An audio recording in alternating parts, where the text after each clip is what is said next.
ये क्यों कहा कि लोगों को गुस्सा ना दिलाए। देखिए मैं आपको एक काउंटर पर्सपेक्टिव दूं अपना। लोगों को गुस्सा होना जरूरी है। आप बहुत प्यारे हैं, हम मेरी तरह। मुझे लोगों ने सब कुछ कहा, आज पहली बार किसने कहा कि मैं प्यारा हूं। मगर ये मैं आपको कह रहा हूं कि गुस्सा नहीं आएगी तो लोग रिएक्ट नहीं करेंगे। गुस्सा आना जरूरी है। जो हमारी जनरेशन है, नहीं, मैं आपसे 2-3 साल बड़ा हूं, मगर जो हमारी जनरेशन है, मुझे लगता है कि हमारे जनरेशन को बर्बाद कर दिया नेताओं ने। मंडल कमीशन के टाइम पे जिस तरह से तोड़ा गया हमारे समाज को, उसको मैंने अनुभव किया है। मैं भी एक तरह से ज़मीन से जुड़ा हुआ हुई आदमी हूँ। मैंने देखा है किस तरह से लोगों को जो कास्ट के बारे में नहीं जानते थे, हर बार आप जाति कास्ट की पॉलिटिक्स कर रहे हैं। तो मुझे लगता है कि अगर हमें आज से 10 साल में चाइना से आगे जाना है और अमेरिका के पास जाना है, तो फिर हमको पहले हमारी यंगर जनरेशन को बताना होगा कि गलतियां क्या हुई है। 1984, 1975, 1990 मंडल कमीशन, तो इट इज इम्पोर्टेंट उसमें, और उसपे सिनेमा का एक रोल है। उसमें सिनेमा को आना पड़ेगा। अमेरिका में मूवीज बनती हैं, असैसिनेशंस के बारे में भी बनती है। अच्छा, JFK के बारे में बनी है, क्यों ना बनाए। नहीं सही है, बिल्कुल। हम तो अमेरिकन फिल्में देखते ही नहीं है, मैंने एक भी नहीं देखी है। नहीं देखिए, कुछ मुझे पता नहीं है, हिंदी भी नहीं देखता हूँ। मैं अपना जो करता हूँ वही देखता हूँ। लोग पूछते हैं क्यों नहीं देखते, बोलते वो हलवाई मिठाई भी बनाए खुद और खाए भी खुद, दूसरे खाए, मैं अपना भी नहीं देखता हूँ। अन्य का तो नहीं देखता है, क्योंकि मुझे बैठना पसंद नहीं है 2-3 घंटे टीवी या सिनेमा में। और मुझे लगता है मैं देखूंगा तो किसी की एक्टिंग से प्रभावित होने लगूंगा।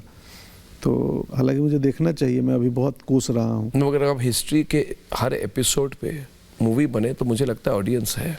हाँ, और उस पे रोमांटिक तरीके से नहीं, मतलब रियल तरीके सर, सिनेमा में एक और थ्रेड है ना कि लोग प्राइमरली फिल्म को एंटरटेन होने के पर्पज से आते हैं।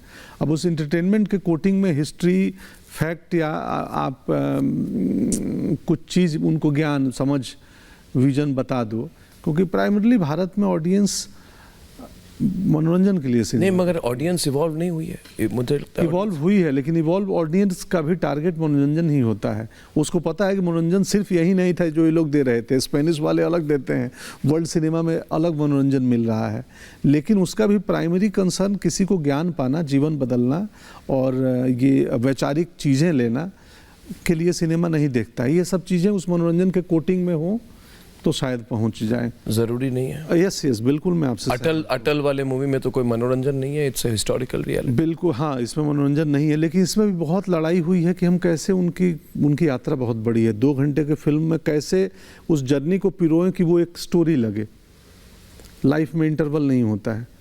उधम सिंह पे एक मूवी बनी जी, मैंने जो देखी, विकी वाली, और उसमें करीब 40 मिनट तक जलियांवाला बाग के मैसेकर को दिखाया गया और इतने डिटेल में दिखाया गया। कोई अगर कहे कि इस पूरे मूवी में तो आधे समय उसी मतलब नरसंहार को दिखाया गया, क्यों दिखाया गया? और मैंने इसके बारे में सोचा और मुझे लगा कि अच्छा किया दिखाया, क्योंकि जब तक आप किसी चीज़ को डिटेल में नहीं दिखाएंगे तो ये सबकॉन्शियस में घुसेगी नहीं और तब तक लोग अवेयर नहीं होंगे।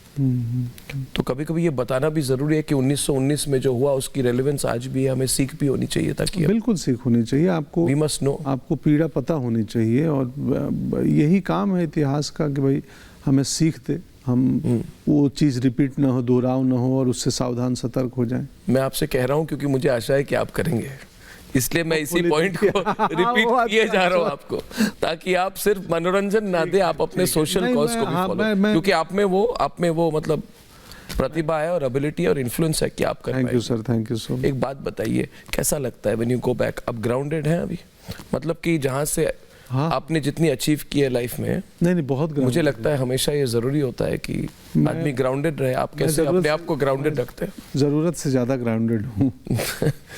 तो जितनी चाहिए उससे अधिक। मैं माँ बाबूजी गांव में ही रहते हैं, मैं हर चौथे महीने अपने गांव जाता हूँ। और मैं जैसे घर पहुँचता हूँ शूटिंग ख़त्म करके, मैं सिनेमा का आदमी नहीं रहता हूँ, मैं घर का एक साधारण मेंबर रहता हूँ। और क्या बताऊँ, मेरी ग्राउंडेड की अब मार्केटिंग भी होने लगी है। आजकल मतलब? सहज होना, सरल होना भी बहुत, ऑर्डिनरी होना एक्स्ट्रा ऑर्डिनरी हो गया है। अब मैं कई बार मुझे ही शक होता है कि मैं क्या ग्राउंडेड हूँ या कि ग्राउंडेड होने की एक्टिंग कर रहा हूँ, क्योंकि मार्केटिंग बहुत बड़ी हो चुकी है इसकी। हर आदमी बोलता है विनम्र है। एक पिछले दिनों इंटरव्यू कर रहे में किसी ने पूछ दिया कि आप भाई आप विनम्र हैं, आपके हम्बल होने का कोई फ़ायदा उठाया याद हो? तो मैंने जवाब दिया कि भाई किसी ने मेरी विनम्रता का फ़ायदा उठाया और मुझे याद हो, फिर काहे की विनम्रता। सही बात। इसके रील्स बन गए, पॉपुलर हो गया।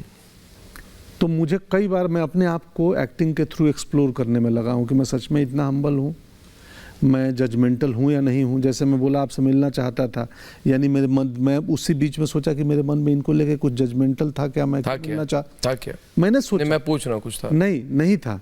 मैंने सोचा कि ऐसा क्यों आया मेरे मन में ये थॉट। तो अभिनय एक्टिंग जो है, और मेरी बातों में सर मैं थोड़ा एक्टिंग का छात्र हूँ, एक्टिंग पे बहुत सोचता हूँ, तो कई रैंडम थॉट्स आते हैं तो मैं कहीं और की बात किसी और बात में करने लगता हूँ।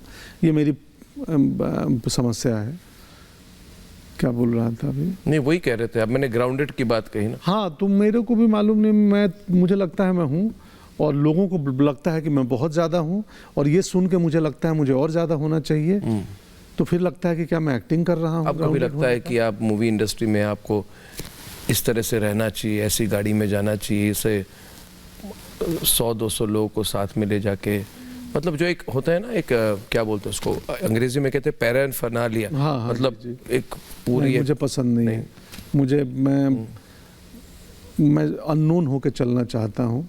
मैं मास्क लगाता हूँ, और इसलिए नहीं कि मुझे कॉमन लोगों के बीच जाना है, एक्टर हूँ तो एक्सपीरियंस करना है। मैं उसमें सहज पाता हूँ अपने आप को कि मैं चुपके से पब्लिक ट्रांसपोर्ट में बैठ के और बिना कोई ना पहचाने मैं 10 दिन बॉम्बे में अभी मेट्रो से गया शूटिंग करने। मैं जब भी गांव जाता हूँ, मेरे डीएमएसपी बोलते हैं ज़िले के, आप प्लीज़ बता दो, ऐसे मत आया करो, हम स्कॉट लगा देंगे, ये कर देंगे। मुझे पसंद नहीं है मेरे आगे स्कॉट की गाड़ी चले। मैं बस में मास्क और टोपी लगा के लोगों के साथ बैठ के हैप्पीली घर चला जाऊँगा, और कोई ना जाने, मैं ऐसे ही घर जाता हूँ और आता हूँ। बहुत बढ़िया। तो मुझे वो पसंद नहीं है। बहुत बढ़िया। और ये भी अच्छा लगा आपने जो कहा घर जाता हूँ, तो बिल्कुल मतलब दैट आल्सो कीप्स यू। माँ से मिलने गया हूँ, मैं थोड़ी अपनी पॉपुलैरिटी और क्षमता दिखाने आया हूँ कि देख स्कॉट की गाड़ी आई है, गांव वाले मेरे परेशान हो जाएं, या मैं बड़ी बड़ी गाड़ी लेके जाऊँ। मैं जो सबसे सस्ती मीटर पे मिलती है टैक्सी, उसी में बैठ के जाता हूँ गोरखपुर से। तो मैं अंत में ये कहूँगा कि मेरे को भी बहुत इच्छा थी आपसे मिलने की, क्योंकि पंकज जी देखिए, एक तरह से लाइफ जर्नी सिमिलर है। खुद से आए हैं और किसी ने एक्सपेक्ट नहीं किया था, ना मुझे मीडिया में कभी किसी ने किया। दूसरी बात, और मुझे लगता है कि मैं हमेशा मानता था कि जिस दिन आपसे मिलूंगा, there will be no difference between what you are on air and what you are off air. ये मुझे, I always knew of it, but today I am sure about it. मतलब आज जो मुझे डाउट नहीं है मेरे मन में, जैसे आप आते हैं, इसीलिए शायद आप सक्सेसफुल है, क्योंकि आप किसी भी रोल में जब आप आते, when you enter into any role, you don't change your personality, you are what you are. तो बहुत अच्छा लगा। I think you have a long journey ahead.